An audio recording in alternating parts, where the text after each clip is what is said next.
ফেসবুকে হইলো রোজ কিছু না কিছু নতুন ট্রেন্ড থাকে। আর এখন সবাই ফিডে ফিডে একটাই ট্রেন্ড, রাখি দেবনাথের মেকআপ ভার্সেস প্রিয়স্মিতার মেকআপ। তো যে কোনো ঘটনার একটা ভালো সাইড থাকে, একটা নেগেটিভ সাইড থাকে। তো এখন তো সব কন্টেন্ট মনিটাইজেশন অন করিয়া ববাদ সব এখন কিতা ক্রিয়েটার। তে ক্রিয়েটারটা ফানের লিগাই হোক আর যাই হোক কিতা ফটো দের ইনকামও করে। এখন খুব তো ইনকাম হয় না ফেসবুক থেকে, এই টুকটুক সেন্ড ইনকাম। আচ্ছা ঠিক আছে চল, এই সেন্ড ইনকাম করার লিগা মানুষের কত ক্ষতি করে। তো তারা ঠাট্টা করে, তারা রিচ বাড়ের, এঙ্গেজমেন্ট বাড়ের, পয়সা ঢুকে, ঠিক আছে। যারে নিয়া ঠাট্টা করে তারা মজা, মানুষের সবাই তারে চিনে গিয়া ভিডিওগুলো দেখেন, যে দেখেন না ব্যাপারটা জানার লিগা কৌতূহলের লগে তারা প্রোফাইল খুলে, তারা রিচ এঙ্গেজমেন্ট ধুম দাম বাড়ের।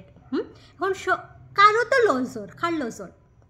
ভাবছই নি একটা সাধারণ মেয়ে মেকআপ আর্টিস্ট যে রাখি দেবনাথরে সাজাইছে, মানে তাইর উপর দিয়ে কিতা যার মানুষ তো মানে মরাউয়া কিতা হয় গাড়া মুর্দা খড়িয়া বাই হরিলায়, নিশ্চয়ই মেকআপ আর্টিস্টে খুঁজাইয়া বাই করছে, কত হিউমিলিয়েট করে, কত বাজে বাজে মাতের তাইর মনের উপর দিয়ে কিতা যার, বা তাইর কাজে কতটুকু এফেক্ট হইতে পারে, বা হইছে হয়তো কত ক্লায়েন্ট নষ্ট হইয়া সারছে, মার্কেটে কত নাম নষ্ট হয়েছে, তাইর অপরাধ কিতা?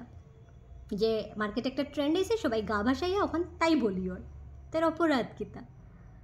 আমরা এত ইনহিউম্যান হয়ে গেছি ছোটো ছোটো মজা নেওয়ার লিগা, মানুষের যে পেটে লাত মারি দিলাম আমরা এতটুকু ভাবি না। আমরা কিতা হয়ে গেছে রে ভাই, সব জিনিস নিয়ে খেলা, সব জিনিস নিয়ে ট্রেন্ড, মানুষের ইমোশনস আমরা ভুলি যাইরাম। আমরার মধ্যে কিছু প্রবলেম হর, আমরা সত্যি কিছু প্রবলেমে ভুগরাম, আমরার ভিতরে মানুষত্ব কিছু না কিছু প্রবলেম হওয়ার, নাইলে অতটুকু মজা নেওয়ার লিগা, এতটুকু ইনকাম করার লিগা কারণ পেটেল হাত মারলাম। এটা আমরা সত্যি রিয়েলাইজ করলাম বাট আমরা পাত্তা দিলাম না।